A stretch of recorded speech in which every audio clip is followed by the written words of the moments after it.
এই NEFT form কীভাবে fill up করতে হবে তা আপনাদের এখন দেখাবো।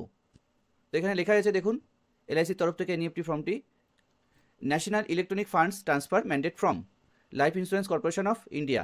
এখানে ব্রাঞ্চ, যে ব্রাঞ্চের পলিসি হবে সেই ব্রাঞ্চে লিখে দিতে হবে। এটি দমদম ব্রাঞ্চের পলিসি ছিল, তো এখানে দমদম ব্রাঞ্চ লিখে দিতে হবে।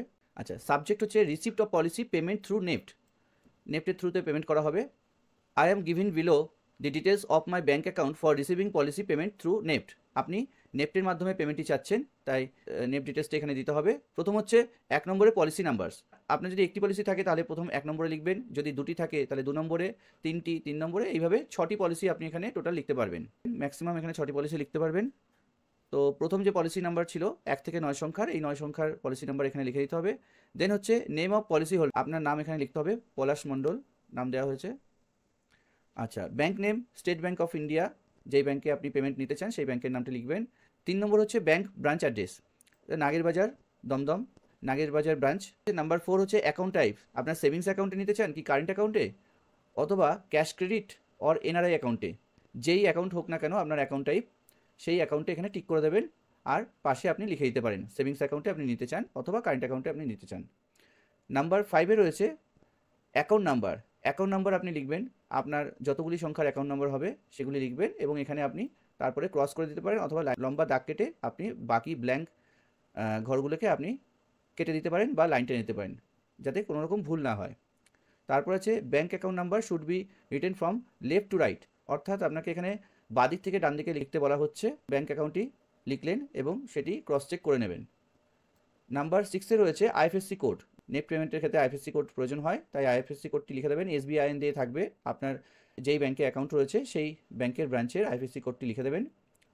তারপর হচ্ছে আপনার মোবাইল নাম্বার, আপনার পলিসিতে যে মোবাইল নাম্বারটা দেওয়া আছে, অথবা আপনি যেই মোবাইল নাম্বারে মেসেজ টু পেমেন্টের রিমাইন্ডার পেতে চান সেই মোবাইল নাম্বারটি এখানে দিয়ে দেবেন, এবং তারপরে অতিরিক্ত যে ঘরগুলো থাকবে সেগুলিকে কেটে দেবেন। তারপর হচ্ছে আপনার ইমেল আইডি আপনি এখানে দিতে পারেন, তবে ম্যাচুরিটির ক্ষেত্রে বিশেষ প্রয়োজন হয় না ইমেল আইডি, তবুও যদি আপনি মনে করেন তাহলে এখানে আপনার ইমেল আইডি দিতে পারেন। নাম্বার 9-এ রয়েছে are you willing to receive SMS or email on matters related to LIC policies. আপনি এলআইসি পলিসি রিলেটেড এসএমএস বা ইমেল পেতে চান, যদি পেতে চান তাহলে ইয়েস করবেন অথবা নো করে দেবেন। I have enclose the following document to this effect, please appropriate item.